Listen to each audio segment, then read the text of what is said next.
On Tuesday, we played Inter Milan. This was our 7th league phase match. We defeated them 3-1. Pretty resounding, especially compared to our 1-0 defeat last season at the San Siro. So, yeah, it was a good day.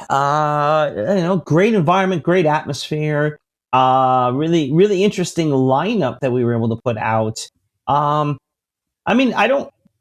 It is interesting to sort of think about how we're approaching this game in terms of lineup, because we came into this, as we talked about, we hadn't clinched. We needed only a result in one of our last 2 games to clinch a top 2 spot, and by extension, basically home field through the Champions League, the knockout phases, however far we got. And of course, we have, as we'll talk about, we have Kairat coming at home this week. I think it's pronounced Kairat. I don't actually know. But obviously, to be able to have that in hand when we go into the San Siro, I think allowed us to be a little more experimental. Nice to see Miles Lewis Skelly, who again I thought we talked sort of about his improvements. Some of the struggles he had been having. I thought he had a few moments in this game where he struggled a little bit early on, but I thought by the end had kind of grown into it and started to remind me a little more of the guy we saw last season. It was nice to see Christian Mosquera get some time. Jesus, I think, rewarded us well. So an interesting lineup with a couple of changes, a couple of guys getting to come off and getting some rest. Odegaard was one of them. And the fact that we turned it into a fairly resounding win. I mean, a pair of 3-1 results for the games against our pot 1 opponents, right? That was Inter and then also Bayern Munich. That's pretty good. Yeah, I mean, it was funny. I saw the lineup when the match was starting, and my first thought was, Mikel Arteta really doesn't care if we win this match. I mean, ultimately, I don't know that I disagree with him so much, because it doesn't really matter whether we do or not. We're definitely through to the round of 16 no matter what at this point. Yeah, we want to skip the playoff, and so we don't want to lose our next 2 matches, but that seemed unlikely. But obviously with the Kairat game as a backstop kind of gives you a little more flexibility there, but I don't look at this as a lineup that says we're punting. I think this is a lineup I think this is still a lineup, and again, I think it speaks more to the quality of the depth we have. I mean, I think Christian Norgard is the lineup decision that makes me say, we don't care. We can do this. Okay. No offense to Christian Norgard, who I'm a little surprised we haven't seen quite as much this season. But, Odegaard got some rest, but Saka played as he does. Jesus is a Champions League player. Interesting, we kept Martinelli on the bench. He's always, at least at the start, he's always been a Champions League performer, and was again when he came on in this one. But overall, I think there was... I think there's more than enough talent in this lineup to say Raya, Saliba, Zubimendi, Saka. I think there's more than enough there to say this is a lineup that was taking this game seriously. And even if it wasn't maybe, I don't like the A lineup, B lineup kind of thing, but definitely if you're looking at A and a half, I don't know, lineup, and then to get the result we did, I think says a lot about this club and what it's capable of doing this season. Yeah, definitely. I definitely came away impressed with, wow, I wouldn't hesitate to call it the B lineup. I mean, it was. There was a few key rotations that were not clearly who our preferred starters are. And yeah, to pull out not only a result, but a resounding result. Yeah, definitely a good showing. I think some of this too, and we'll think about this in the context of other events of the week, is Inter came out to play, right? I mean, this was a game, and why wouldn't they? They are top of the table in Serie A. They were the runners-up a year ago. They've are consistently a very good team, certainly both in Italy and in Europe. And at home, this is a team that's not going to be afraid of anybody. And they came out and tried to play us, and it felt good, didn't it? They played with the big dog and they got bit. Yeah. And, they are a big dog themselves, which is really impressive. Probably the more impressive thing. They are quite a big dog themselves, with quite a lot of talent in that lineup. And we were able to, it was an open game, it was a fun game. I think we're more than capable of doing stuff like that. And it's nice to see especially given some of the tactical setups we end up going against when it comes to the Premier League. But more importantly, we took advantage of it. It wasn't just that we played that way; it was that we took great advantage of it. Yeah, definitely, especially Gabriel Jesus. He is a Champions League player, isn't he? We talked about that a little bit with Martinelli and some others who just sort of delights in this competition, and his career is that of a Champions League performer, and he delivered. Yeah, I mean that first one is the nice like back and forth passes, and then I feel like the way he slid and got his foot on that ball to poke it in for that opening goal. That's the type of situation that we've seen Gyökeres in repeatedly, and he doesn't get there. Jesus did what he needed to do to get there. Basically, it's what it looked like to me. Yeah, I wasn't going to turn this into a shot at Gyökeres, but I do think that's fair. But I do think it's fair to the point that, it's the kind of goal that our offense, I think in particular, needs strikers to score. It's about being in position so that when the ball comes into the box that way, and Kai Havertz was very good at this. Now 2 seasons ago where we came out of the Dubai trip and just ripped off 5 and 6 goals a game. Mm-hmm. Havertz has always been good in our system at getting himself in position for that. And Jesus did a lot of that as well. I thought he was very good. Great little set of passes back and forth and around, and they found the spot, and Jesus was able to finish it. And off to a pretty good start, 1-0 to the Arsenal, right? Yeah, and it lasted for a little bit, maybe 8 minutes or so. Yeah, this is one where the kind of fell apart. The optimist or the positive perspective on this is that there were about 3 or 4 different times in the box that ball could have bounced slightly differently and not directly at the feet of an Inter player before finally getting to, who was it? Eastern European name was Sucic. Right. Sucic got the goal. I do think, though, there are a couple of instances, we talked about this in a moment, where guys weren't maybe as aggressive in clearing or closing down. The one in particular, when it happened in the moment that I kind of shook my head at, was I thought there was a ball that Lewis Skelly was not as proactive in getting to. I sort of talked about his, some of the criticisms of his game that we started with in the last couple of weeks. That was a moment there. Again, I thought he grew into it after that, but I think you could go either way on that goal. It was a little bit of good fortune for Inter to be in that position, but also like that ball probably shouldn't have been in that position at all. So no, and overall we've had that's something I think we saw with Manchester United today as we record also a little bit, just not clearing the ball effectively, just kind of letting it linger a little bit too long, and sometimes it comes back to bite us. Yeah, that was unfortunate. Yeah, but we came right back and Set Piece FC strikes again. Inter Milan will learn, as everyone does eventually, what we're really good at. And I mean, I don't know. We talked. I know you and I have talked to us a little bit about corners and sort of the strategy of where they go. When it first came in, obviously I thought the corner was too long. Trossard heads it back in. There's Jesus to the finish. But the more I watch it, I don't know. I mean, you think that was part of the plan? I wonder, because think about how many, and we've talked about how many balls go to the near post or how many balls go into the mixer there for Gabriel to get his head on, to go beyond, right? To go further. And then for Trossard to head back in, which I think is a pretty interesting.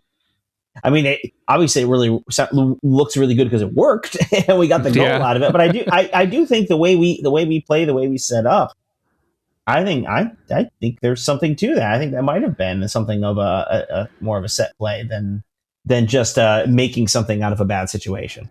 Yeah, I do wonder, though. It seems like that's a little bit riskier as a planned set play, only because you're risking more someone being in an offside position. Now, we were lucky here. There were Inter guys like standing inside the goal. It was basically impossible to be offside. But that's something that if we did this more, where you could be like Trossard could have easily been ahead of a last defender when he headed that back. Yeah, I mean, that was one where I'm not as worried, because if you think about, you see how many times you see guys like crowding around the keeper and even in the goal. I'm not.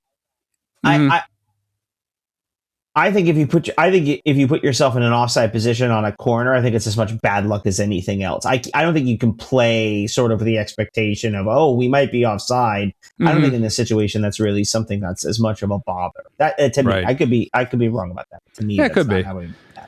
But yeah, I went through the same emotional roller coaster with that one, from like, oh no, he botched the delivery, to oh my god, we scored. that was pretty incredible. We scored! Yeah, a little bit of that. Yeah.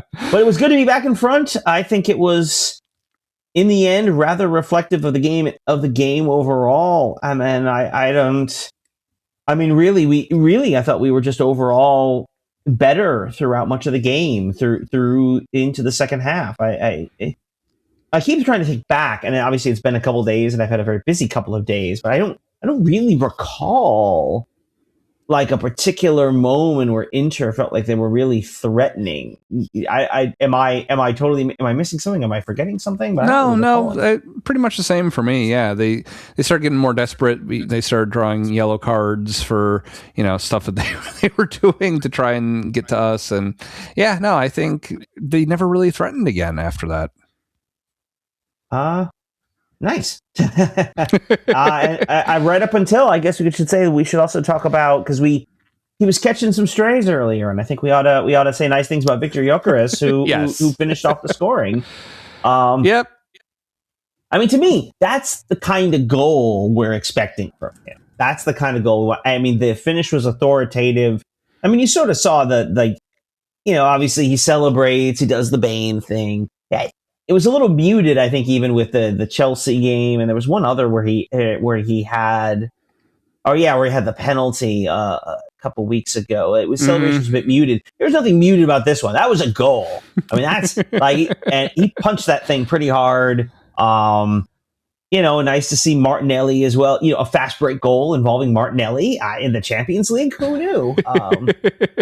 Yeah, overall, I think it was a good night for him coming off the bench. Good job overall.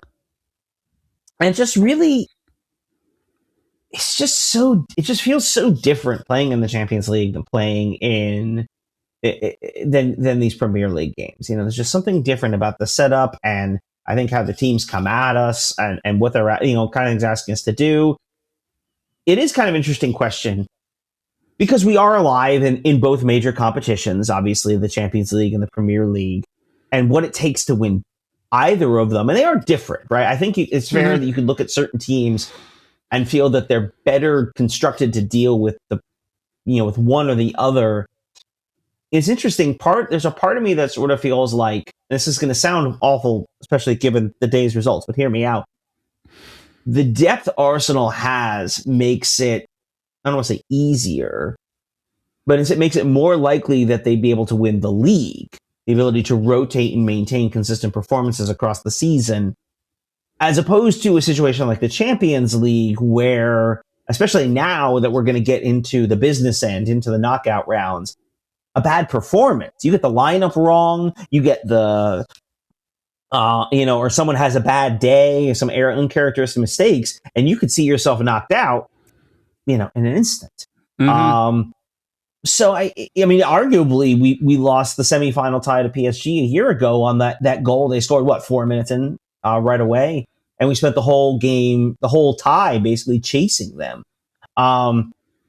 In a league situation, that isn't necessarily the case. Now, again, obviously the league is a certain kind of grind. Comes with its own challenges. With the Champions League, obviously you only have to play certain teams once or twice to get past them. I think it's interesting, but it's amazing, as we've talked about before, having gone through these 4 different competitions, especially in these 4 very different arenas, all these away matches in these different competitions, how different they all feel, even though we're looking at the same group of guys running out and performing basically the same routines. We think about the formations and everything as routines. We're performing the same routines over the previous 4 games. It's really kind of interesting. Yeah, definitely.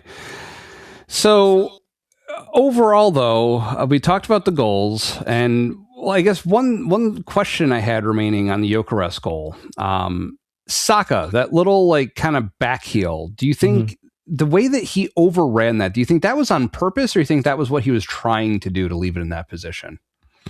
Well, we just had that same conversation with the corner there. That might have been a little more of an error. That was a bit. We said Inter's goal was a result of some lucky bounces. I mean, I think maybe you could argue that was a bit of a lucky bounce to Gyökeres. But then again, you never know. I mean, the things some of these guys can do with the ball at their feet.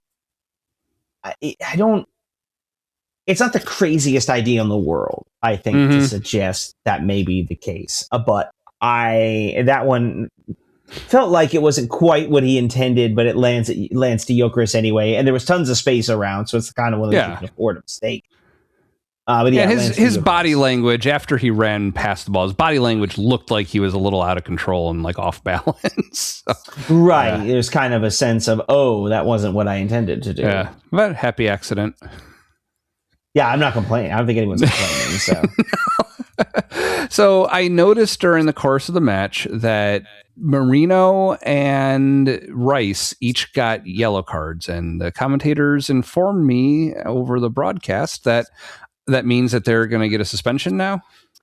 Yes, the yellow card accumulation. They will miss our final league phase game. There is an argument this is kind of this is an ideal thing to do. Obviously, there's the Kairat game with the timing of missing that game, having that game remaining. I mean, if that's the game you're going to miss, what are you going to do, right? It's the game you're going to miss. Okay, it's Kairat. The other side of that, too, is that means they were both sitting on the yellow. Had they played Kairat and picked up the yellow in that game, that means they're out for the first leg of the knockout stage, or when we get to the round of 16. Okay. Remember, because the yellow cards aren't erased until after the I believe it's after the quarterfinals. Oh, all right. I forgot that. They don't want players missing the final because of yellow card accumulation. Okay, sure. So they'll get wiped out at a certain point. But you still are, and you could sort of see it on their face. Both of them had kind of they knew what they were doing. This was not a gee, what a happy accident, what a coincidence that was. I don't think they were trying to get yellows. I don't think anyone's complaining about those yellows either. Certainly the two of them weren't. And right. I wouldn't be surprised if we see them as well when we get to we'll talk about the games over the next couple of weeks. Obviously with Kairat done, we have with Kairat on Tuesday. No, it's Wednesday. Was it 6, 7, 8? Yeah, that's Wednesday. And then of course in a week, I guess the 3rd of February, so a little more than a week, we have Chelsea in the League Cup semifinal, and so not having to worry about that and not having to miss the first leg of the round of 16 game will be big for both of them. In particular, Declan Rice, but also Marino as well. Yeah. One other thing that I was wondering over the course of this match is it seemed like Saka's corner kicks early on before the one that led to the goal, at least his first one, was kind of off maybe, and he refined it a little bit. And I was remembering that we've talked before about the size of the pitch at various stadia throughout all the teams and all the leagues. There's a pretty wide range of sizes. Do you think that could affect his ability to place it on target, like where he has to have like a calibration kick at the beginning of the match and then he kind of zeroes and like, oh, whoops, okay, a little too much, I need to take some off, or vice versa, something like that, or no? I mean, I don't think that's a no. I mean, there's always a little bit of that adjustments or micro adjustments that go in. And sometimes guys just miss hit balls, right? Sometimes they just, how many times have you seen them hit it, hit the first man and you just say, like everybody knows, well, that wasn't what he intended. Obviously, that wasn't supposed to happen. Yeah. I do wonder, I mean, I do think there's probably a little bit to it. But my suspicion is these guys have kicked the ball so many times. They've got a good sense of distance and sort of their own range and their own abilities and how to kick a ball, how much power to put into it, to put it into a certain place. Mm-hmm. We are dealing, technically speaking, with the cream of the crop. Like they can do things with the ball, manipulate it with their feet in ways that you and I just can't and never will be able to do. Right. Their own hand-eye coordination abilities, but also honed. Remember, you talk about them practicing that in warm-ups or something. I mean, they kick probably a dozen corners in every single practice.